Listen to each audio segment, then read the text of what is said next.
My name's Mark, and you're listening to Headstraight.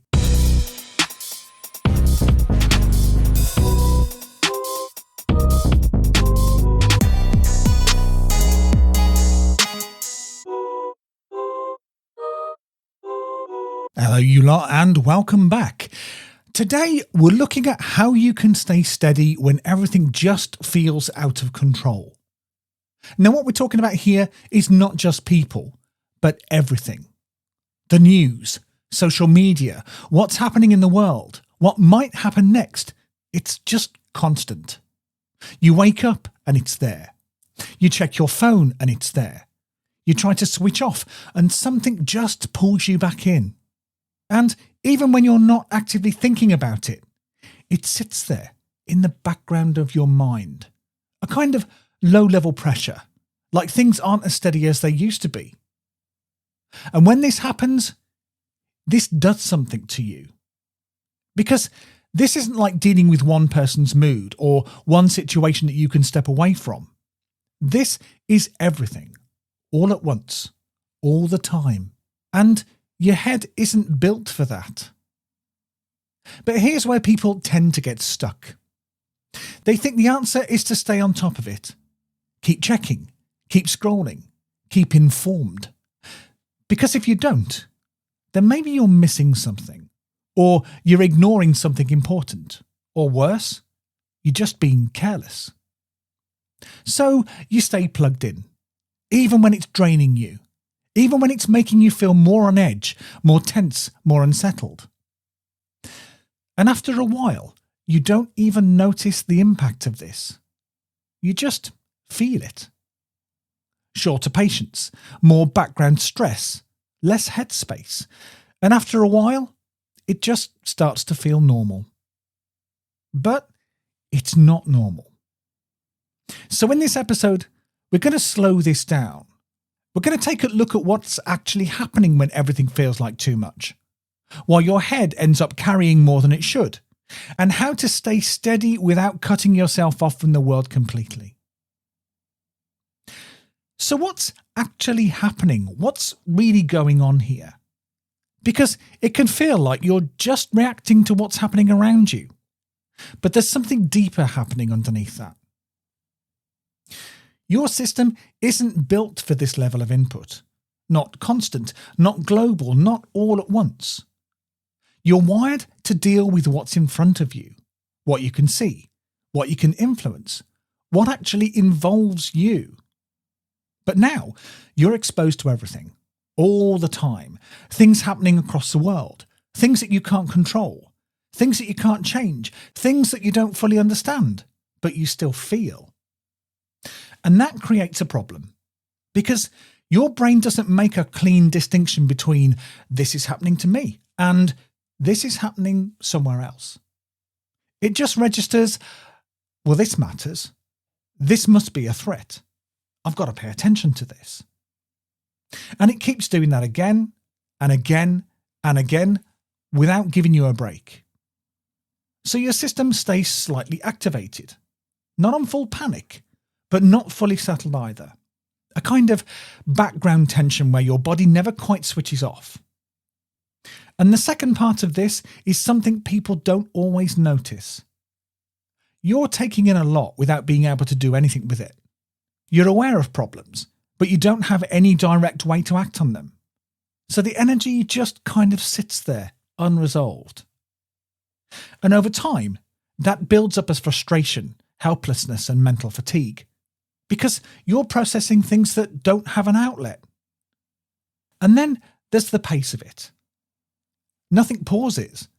There's always another update, another story, another thing to react to. So your attention keeps getting pulled from one thing to the next without space to reset, without time to properly settle. And that's what creates that feeling of, oh, this is all just too much. Not because you're weak, but because the volume is constant and your system is trying to keep up with something it was never designed to handle at this scale. Now, this is where people get stuck.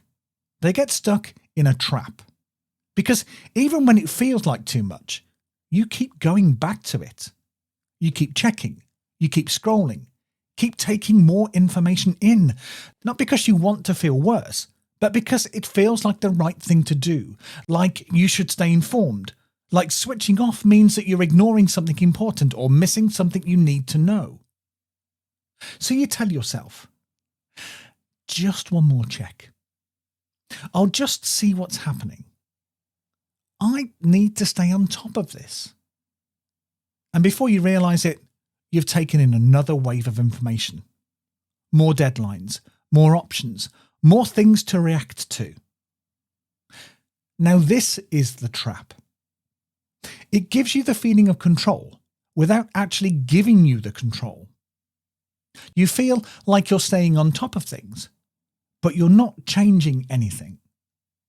You're just increasing the amount that your head has to carry.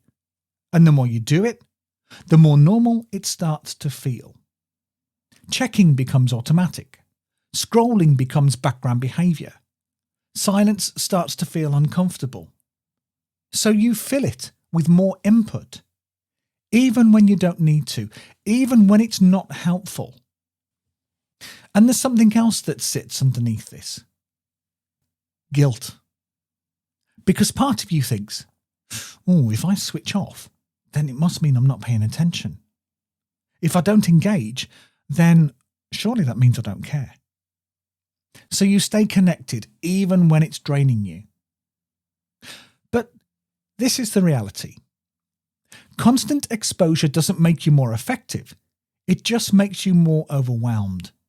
And when you're overwhelmed, you're less clear, less focused, and less able to respond to anything properly. So what starts as, I need to stay informed here, quietly turns into, I can't switch off. And that's when it stops being useful and starts becoming something that's working against you. So let's reframe this. Let's look at the parts that need to change. Now, you don't need to carry all of this. You don't have to take in everything to be someone who cares. And you don't have to stay constantly plugged in to stay informed, because those two things tend to get mixed up. People start to believe that if I care, I need to stay aware of everything. But that's not how this works. Caring doesn't mean constant exposure, and awareness doesn't need to be continuous, because if you think about it, what actually changes when you take in more and more of it? Are you more in control? Or just more overwhelmed? There's a difference between being informed and being flooded. Because being informed means that you check in, you understand what's relevant, and you take in what you need, and then you step away. Being flooded means it's constant, unfiltered, and always there in the background. And your system just doesn't get a break. So the goal here isn't to disconnect from the world. It's to stop overexposing yourself to it. Because staying steady isn't about knowing everything. It's about knowing what you need and protecting your capacity to deal with it. And this is the part people often resist, because stepping back can feel uncomfortable. It can feel like, I'm ignoring things. I'm not doing enough. I should be paying more attention. But stepping away isn't avoidance, it's regulation. You're deciding what actually needs your attention and what doesn't. Because when everything has your attention, then nothing gets handled properly. And this is the shift. You move from reacting to everything to choosing what you engage with. And that's what creates stability. Not controlling the world, but controlling your exposure to it. So if this is the problem, then what actually helps? Not cutting yourself off completely, but just putting some structure around what you take in so that it doesn't take over. The first thing is this. Put a boundary around when you take things in, because right now it's probably happening all the time. You check your phone without thinking, scroll while you're waiting, pick things up in between everything else. So your head never really gets a break. So instead, decide when you check. not constantly, just a specific point in the day. Once in the morning, maybe once later on. That's enough to stay informed. Anything beyond that usually just adds noise. The second thing is this. Break the habit of automatic scrolling, because a lot of this isn't conscious anymore. It's just something that your hand does. You pick up your phone and before you've even thought about it, you're in it. So you interrupt that. Not by forcing yourself to stop completely, just by creating a pause, even a few seconds where you catch it. And in that moment you can ask yourself this: do I actually want to check this right now? Now sometimes the answer will be yes, but a lot of the time it won't. And the third thing is this. Give your system a way to settle, because if it's been taking in constant input, it needs something different to come back down. Not more information, but something physical. Stepping outside, moving your body, slowing your breathing, anything that brings you out of your head and back into the present.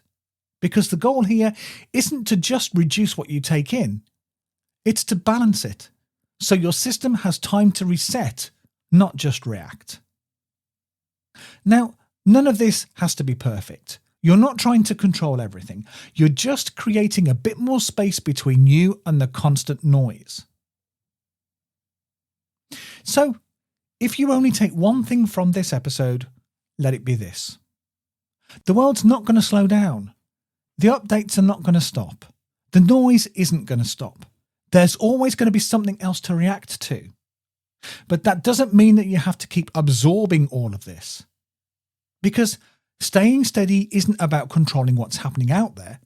It's about controlling what you let in. And that's where your control actually sits. Not in the headlines, not in the pace of everything, not in what happens next. In your attention.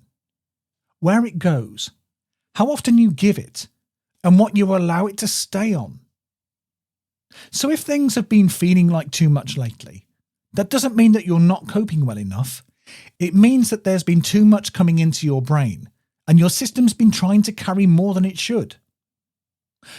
So here's something that you can try. Create one clear boundary this week between your head and the constant noise. Not 10 things, just one. Maybe it's not checking your phone first thing in the morning. Maybe it's limiting when you look at the news. Maybe it's catching yourself before you fall into scrolling. And the trick here is to keep it simple and stick to it. Because even that one boundary can start to give you your headspace back.